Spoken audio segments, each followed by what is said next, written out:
Hai, selamat datang di channel Merangkum Film.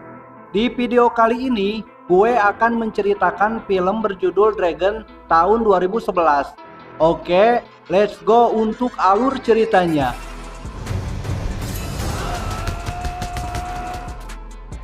Pada episode kali ini, Mehmet akan ngebahas sebuah film seru yang menceritakan tentang seorang warga desa yang tidak sengaja membunuh dua orang penjahat. Awalnya dia dianggap sebagai pahlawan desa, akan tetapi ada seorang detektif yang curiga kalau dia adalah pembunuh berdarah dingin yang menjadi buronan selama bertahun-tahun. Bagaimana rangkuman kisah filmnya? Untuk itu, tak usah berlama-lama, langsung saja kita teriakan bersama-sama, "Skuy, brother!" Di awal film, kita diperkenalkan dengan orang yang bernama Liu Jinsi. Kita panggil saja si Jin.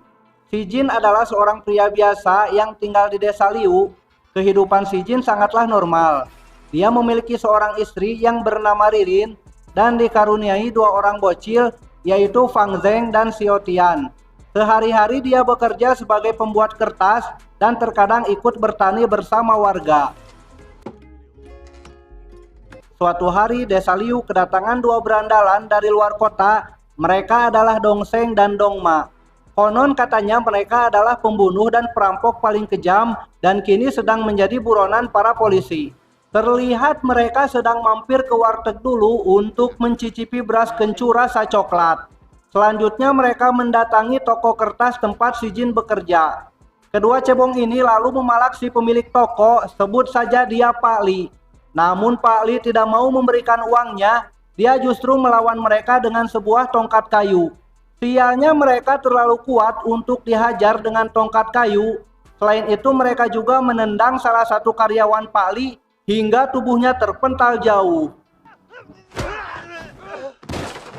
Tidak tega melihat teman-temannya disiksa, si Jin pun akhirnya memberanikan diri untuk melawan mereka berdua. Dia langsung menyeruduk Dong Seng secara membabi buta sehingga membuat Dong Ma kesulitan saat ingin menyerangnya. Hingga akhirnya Dong Ma tidak sengaja malah menebas kuping si Dong Seng.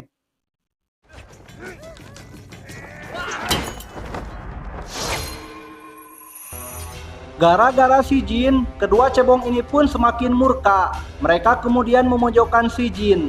Si Dong Ma pun melompat dan berniat menusuknya dengan sebuah pedang. Tapi tak disangka-sangka dia malah menabrak lemari dan langsung tewas seketika. Melihat temannya mati sia-sia, si Dong Seng pun mengamuk dan menghajar si Jin hingga dia terlempar ke kolam yang ada di belakang toko. Keduanya pun ribut di dalam air sampai akhirnya pukulan keras si Jin yang terlihat seperti sembarangan mampu membuat Dong Seng tumbang saat itu juga.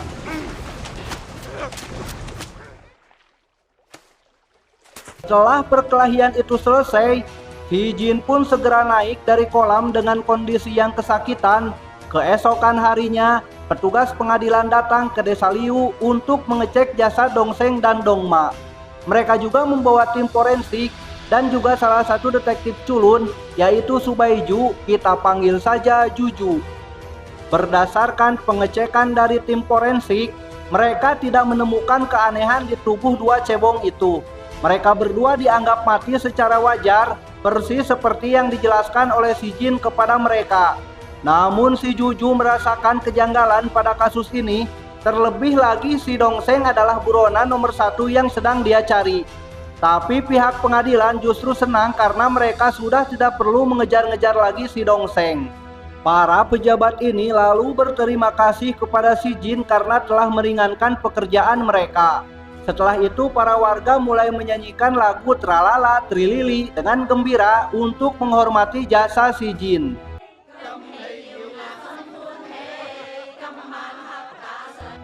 Di lain pihak, si Juju justru mencurigai si Jin. Dia pun akhirnya kembali ke TKP untuk mengecek kerusakan akibat perkelahian antara si Jin dan dua cebong tersebut. Di sana Juju menemukan potongan gigi dan percikan darah. Dia yakin kalau si Jin bukanlah orang sembarangan. Dia pasti memiliki keahlian kungfu yang disembunyikan. Malam pun poek. Terlihat si Juju mengunjungi warteg terdekat untuk makan malam. Ia kemudian bertanya kepada penjaga warteg tentang identitas asli si Jin. Menurut mereka si Jin adalah pendatang baru di desa Liu. Dia baru pindah ke desa ini setelah menikahi Ririn yang merupakan janda kembang di desa Liu. Penjaga warteg lalu menjelaskan kalau si Jin dulunya tinggal di desa Lianzhou dan berasal dari keluarga pemotong hewan. Mendengar itu Juju langsung teringat pada kasus pembunuhan yang menimpa keluarga pemotong hewan dan kebetulan ciri-ciri kematiannya sama dengan si Dongseng.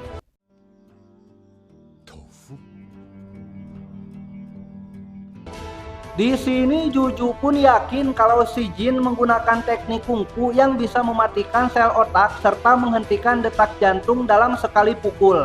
Sejauh ini hanya ada 3 orang yang bisa melakukannya, tapi mereka semua menghilang dan belum ditemukan hingga sekarang.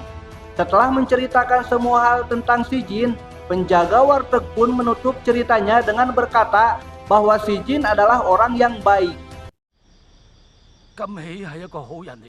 Saat malam sudah larut, Juju pun beristirahat di penginapan milik penjaga warteg. Sebelum tidur dia masih sempat memikirkan kasus tadi. Dia ingin membuktikan lagi apakah si Jin adalah seorang ahli kungfu atau dia hanya orang biasa yang sangat beruntung.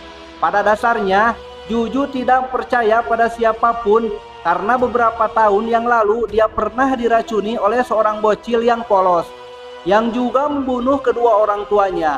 Dan hingga sekarang kesehatan Juju pun masih sering terganggu gara-gara racun si bocil. Untungnya dia bisa mengobati dirinya dengan jarum akupuntur. Di tempat lain, si Jin tampak sedang banyak pikiran karena telah membunuh kedua cebong itu. Sebagai istri yang baik, Ririn pun menenangkan pikiran suaminya. Dia yakin kalau si Jin telah melakukan hal yang benar. Terlebih lagi orang yang dia bunuh adalah cebong yang sedang dicari-cari polisi. Keesokan harinya, Ririn pun kedatangan tamu tak diundang yang tidak lain dan tidak bukan adalah si Juju. Awalnya Ririn menyambut detektif itu dengan baik, tapi lama-kelamaan dia merasa terganggu dengan semua pertanyaannya.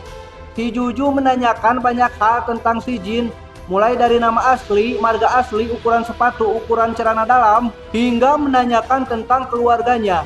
Ririn sendiri pun tidak tahu apa-apa tentang keluarga suaminya. Yang dia tahu bahwa si Jin meninggalkan keluarganya karena ada konflik. Dan karena tidak mau membuat si Jin tersinggung, Ririn pun akhirnya tidak pernah menanyakan tentang keluarganya lagi. Setelah menemui Ririn, Juju pun kemudian meminta si Jin untuk menceritakan kronologi detailnya ketika dia membunuh 2 cebong itu. Si Jin pun menceritakannya dari awal sampai akhir, dan di sini Juju tidak percaya dengan ucapan si Jin karena ceritanya terlalu konyol. Tapi setelah dia teliti, Juju menyimpulkan kalau sebenarnya si Jin menggunakan jurus kungfu walaupun tidak terlihat jelas. Juju menyebut kalau si Jin sengaja menutup jendela toko agar tidak ada orang yang melihat kemampuan kungfunya, sehingga dia bisa membrutal dengan jurus-jurus yang dia kuasai. Di sini si Juju menduga bahwa kematian Dongma bukanlah karena kepetok lemari, melainkan karena dipukul di area vital yang menyebabkan jantung si Dongma mendadak berhenti.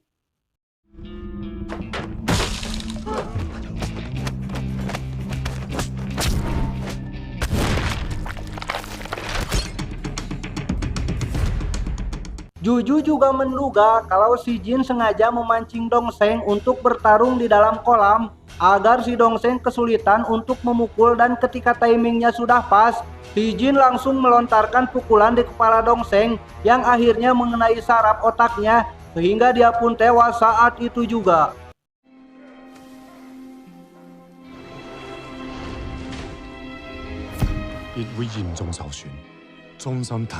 Di sisi lain, para petinggi desa mengundang Ririn untuk berterima kasih atas tindakan si Jin kepada kedua cebong. Sebagai bentuk penghargaan, maka para petinggi desa siap membantu biaya sekolah anaknya. Mereka juga akan mengadakan ritual khusus untuk merayakan usia Pang Jeng yang ke-12. Menurut tradisi desa, anak yang sudah berumur 12 berarti ia sudah dianggap dewasa sehingga harus disambut dengan ritual khusus. Mendengar itu, Ririn pun sangat terharu dan berterima kasih kepada mereka. Keesokan harinya, Juju kembali mengikuti si Jin. Kali ini dia memperhatikan cara si Jin menebang bambu dan juga cara bernapas yang ternyata menggunakan teknik kungfu tersembunyi. Di sini Juju semakin yakin kalau si Jin adalah seorang yang ahli kungfu. Akan tetapi dia belum puas dengan pengamatannya tersebut. Oleh karena itu, Juju pun pura-pura membantunya mengangkat bambu, lalu dengan sengaja mendorong si Jin di atas jembatan. Sebelum jatuh ke sungai, dia sempat tertahan oleh ranting pohon, hingga akhirnya ranting itu pun patah. Dari sini Juju menyimpulkan kalau si Jin memang menguasai teknik-teknik kungfu. Si Jin seharusnya langsung jatuh ke sungai karena ranting tersebut sangatlah tipis. Artinya si Jin memiliki teknik meringankan tubuh yang biasanya hanya dimiliki oleh para ahli kungfu. Setelah si Jin ditolong oleh warga, Juju pun kembali menghampirinya dan di sini dia mengatakan kalau kejadian tadi adalah kecelakaan, sedangkan si Jin dia menganggap itu sebagai sebuah karma yang menimpa dirinya. Tak berselang lama, Juju menemui temannya yang juga seorang detektif. Kita panggil saja dia Jajang. Juju pun meminta Jajang untuk pergi ke desa Lianjo dan mencari tahu tentang si Jin. Sebab Juju kekurangan bukti sehingga tidak bisa menangkapnya. Jajang pun siap membantunya, tapi Juju harus berhati-hati karena yang dihadapinya adalah seorang pembunuh berbahaya. Apalagi Juju sama sekali tidak bisa berkelahi. Malam harinya terlihat si Juju lagi-lagi mendatangi si Jin. Kali ini dia bahkan ikut makan malam bersama keluarganya dan kebetulan Ririn memasak makanan yang dia suka yaitu oseng kangkung. Sambil menyantap makanannya, Juju terus melontarkan pertanyaan terutama mengenai masa lalu dan keluarganya. Pertanyaan ini pun membuat si Jin murel. Si Jin pun menjawabnya dengan asal-asalan. Si Jin mengatakan kalau dia meninggalkan keluarganya di desa Lianjo karena tidak suka dengan sikap ayahnya. Setelah menjawab, si Jin pun mengusir Juju secara tidak langsung. Namun tanpa rasa malu sedikit pun, Juju mengatakan kalau dia ingin numpang mandi dan tidur di rumah si Jin. Saat semuanya sudah tidur, Juju diam-diam mengendap ke kamar si Jin untuk mengamati tubuhnya dari dekat. Dia ingin melihat apakah ada ciri-ciri pembunuh berdarah dingin di tubuh si Jin. Entah kenapa dia masih belum puas dengan kesimpulannya sejauh ini. Tak lama kemudian si Jin pun terbangun dan membuat si Juju terkejut. Akan tetapi si Jin terlihat tidak peduli dengan apa yang dia lakukan. Besoknya para petinggi desa mengadakan sebuah upacara untuk meresmikan para bocil yang sudah berusia 12 tahun. Dan salah satu bocil itu adalah Pang Jeng yang merupakan anak si Jin dan Ririn.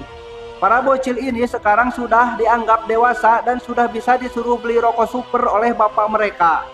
Si Jin pun sangat bangga walaupun Pang Jeng bukan anak kandungnya. Di sisi lain si Jin menyadari kalau Juju sedang mengawasinya dari jauh. Oleh karena itu si Jin pun langsung menghampirinya. Setelah upacara selesai, si Jin pun mengaku bahwa dia adalah seorang pembunuh dan pernah dipenjara selama 10 tahun. Selain mengaku, dia juga menceritakan awal mula menjadi pembunuh. Kala itu ada keluarga tukang daging yang meminjam uang dari keluarganya, namun mereka tidak mengembalikan uang tersebut. Alhasil ayah si Jin murka dan menyuruhnya untuk memberi pelajaran kepada mereka.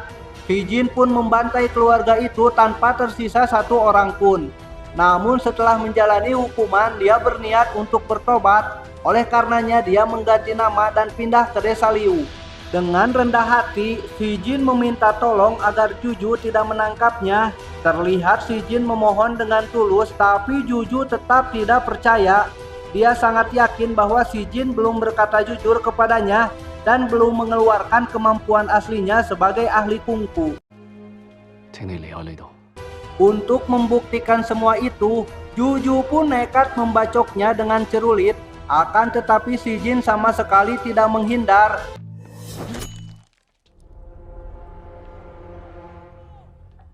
Semenjak insiden tersebut, warga desa mulai merasa risih dengan kehadiran si Juju. Mereka pun mengusirnya agar kehidupan si Jin tidak diganggu lagi. Namun sebelum pergi dari desa, Juju pun kedatangan tamu yang tidak lain dan tidak bukan adalah si Jajang. Di sini si Jajang melaporkan penyelidikannya. Dia berkata kalau desa Lianzhou itu tidak pernah ada, itu hanya cerita bohong yang dibuat oleh si Jin.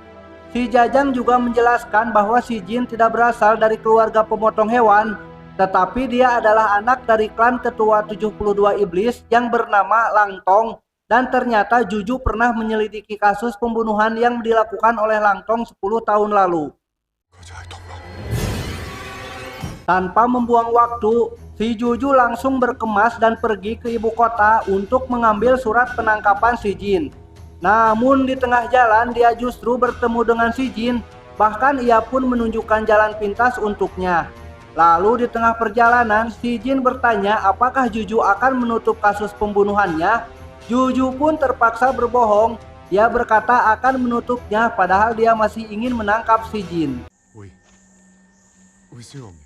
Tak lama kemudian mereka pun tiba di perbatasan. Dan sebelum berpisah, entah kenapa si Jin memeluk Juju dengan sangat erat. Juju pun berjalan lurus ke depan, tapi saat dia berbalik, si Jin tiba-tiba sudah tidak ada di sana.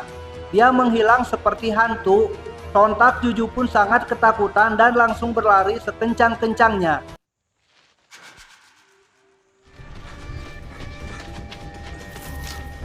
Sesampainya di ibu kota, si Juju segera melapor kepada atasannya dan meminta surat penangkapan. Akan tetapi para petinggi pengadilan tidak mau memberikan surat tersebut kecuali jika Juju mau menyogok mereka. Dan karena dia tidak punya uang, dia pun terpaksa berhutang kepada mantan istrinya, kita panggil saja Imas. Sebenarnya Juju tidak pernah bercerai, tapi hubungannya dengan Imas sudah terlanjur rusak. Semuanya terjadi karena Juju tega menjebloskan ayah Imas ke penjara gara-gara menjual obat palsu. Sejak saat itu Imas tidak pernah memaafkan kesalahannya. Meskipun begitu dia tetap memberinya uang pinjaman.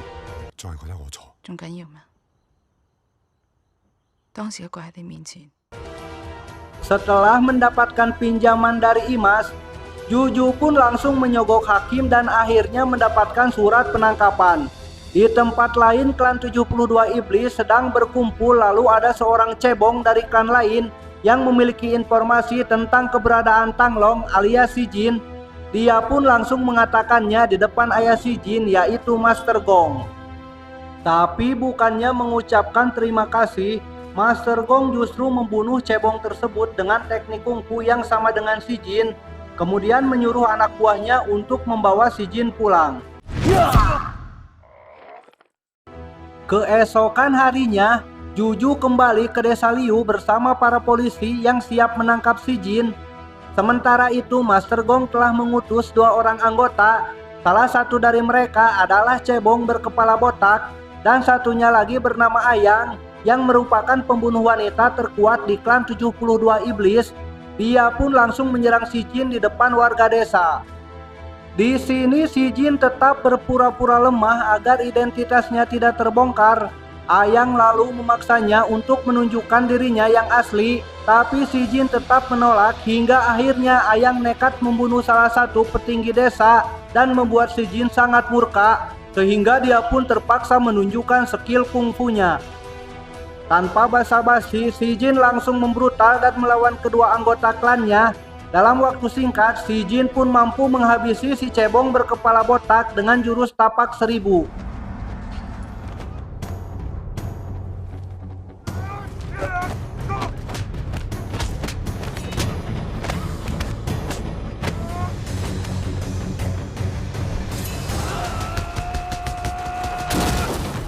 Kemudian dia menggiring si Ayang ke kandang kerbau agar tidak ada lagi warga yang terluka. Dan di sana si Ayang pun berusaha membujuk si Jin untuk pulang.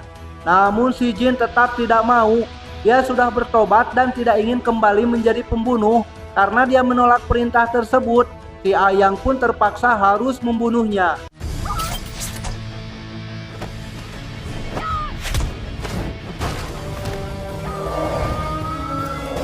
Namun karena kecerobohan dan kebodohannya, dia justru memancing amarah para kerbau yang membuatnya dikeroyok hingga tubuhnya hampir terjatuh ke jurang.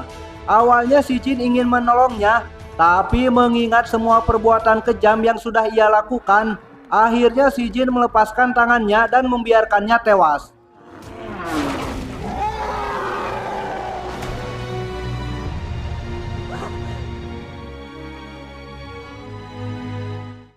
Malam harinya, Ririn mengemasi semua barang-barangnya, lalu mengajak si Jin dan anak-anaknya pergi.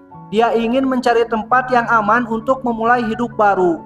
Akan tetapi si Jin menolaknya, karena pada akhirnya Master Gong akan mencarinya lagi. Dia kemudian berterima kasih kepada Ririn, karena selama ini sudah mau menerima dirinya. Mendengar perkataan si Jin, Ririn pun hanya bisa menangis.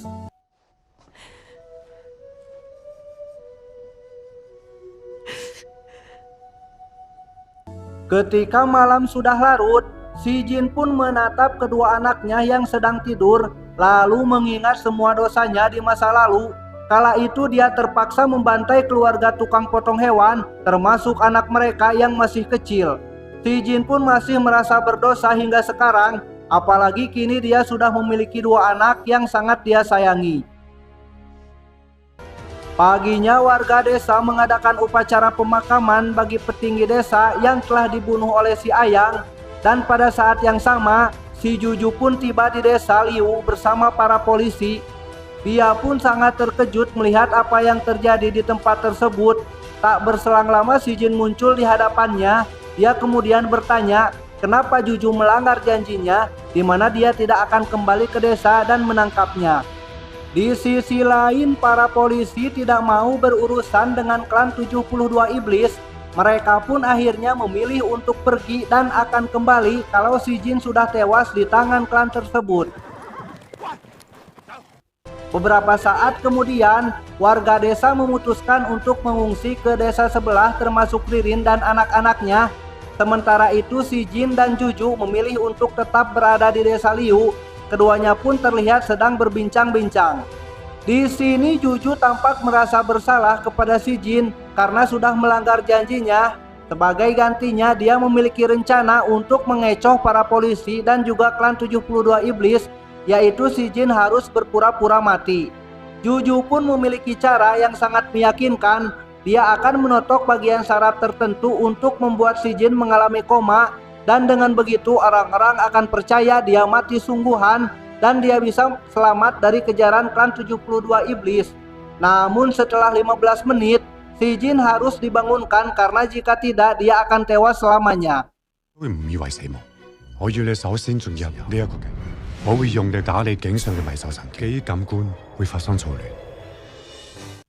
Sayangnya rencana ini tidak berjalan mulus karena klan 72 Iblis menghadang Juju di tengah perjalanan.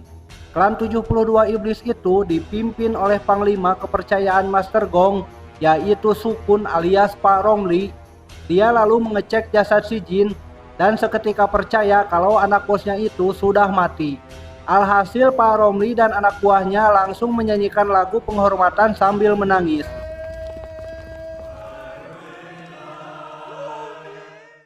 Namun sialnya upacara penghormatan ini terlalu lama dan hampir memakan waktu lebih 15 menit. Dengan segera, Juju pun akhirnya menotok dada si Jin agar dia tidak mati. Tak lama kemudian si Jin pun terbangun. Dia pun terkejut saat melihat Pak Rongli dan pasukannya sudah berada di sana. Dan tanpa berkata apapun si Jin langsung merebut pedang Pak Rongli. Tiba-tiba si Jin pun nekat memotong tangannya sendiri untuk meyakinkan Pak Rongli bahwa dirinya sudah bertobat. Dia menyerahkan potongan tangannya sebagai tanda bahwa jiwa Tan Long kini sudah tewas. Sedangkan yang masih hidup adalah si Jin, si petani dan pembuat kertas. Pak Rongli pun mengerti maksud si Jin. Dia tidak akan menangkap atau membunuhnya. Tapi yang jelas si Jin harus memberitahu Master Gong secara langsung, dan ternyata Master Gong sudah berada di rumahnya bersama Ririn dan anak-anaknya. Di sini terlihat Master Gong tampak seperti kakek yang sedang mengasuh cucunya, tapi sebenarnya dia tidak peduli kepada dua bocil itu. Dan ketika si Jin pulang dalam keadaan buntung, Master Gong pun langsung berteriak. Di sini si Jin mengatakan kalau dia sudah resmi keluar dari klan 72 Iblis. Mendengar kabar tersebut, Master Gong hanya bisa menahan amarahnya, tapi setelah itu dia melampiaskannya kepada Ririn dan juga Siotan. Bahkan ia pun tega menendang Ririn.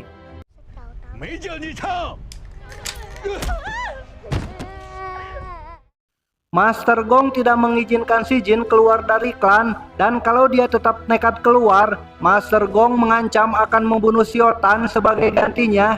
Si Jin pun tidak tinggal diam, dia langsung menghunuskan pedangnya lalu berkelahi dengan ayahnya sendiri.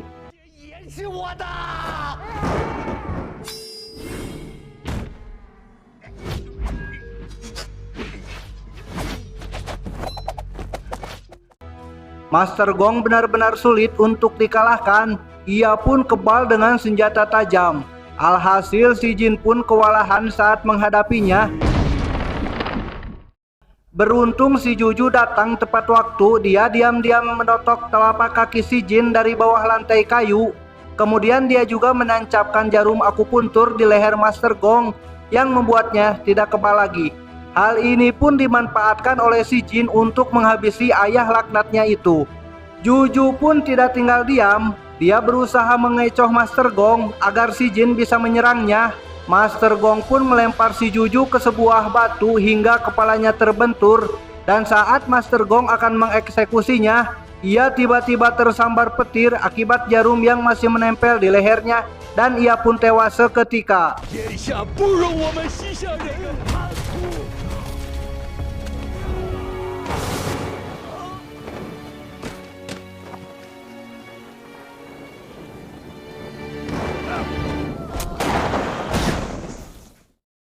Akibat pertarungan ini, Juju pun meninggal dunia, sedangkan si Jin langsung pingsan karena terluka parah.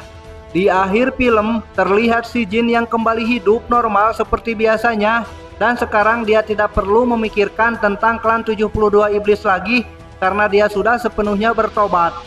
Lalu film pun tamat. Pesan yang bisa diambil dari film ini adalah dosa yang kita perbuat di masa lalu akan terus-terus mengejar kita kemanapun kita pergi. Jadi mau tak mau kita harus bisa menebusnya, dalam artian bertobat dan bertekad kuat untuk tidak mengulanginya lagi. Bagi kalian yang pernah darmaji dahar 5 ngaku hiji di warung kantin atau warung tetangga, segera bertobatlah. Oke, terima kasih untuk kalian yang menonton video ini sampai selesai. Sampai bertemu di film-film selanjutnya. Kita teriakan bersama-sama, "Skuy, brother!"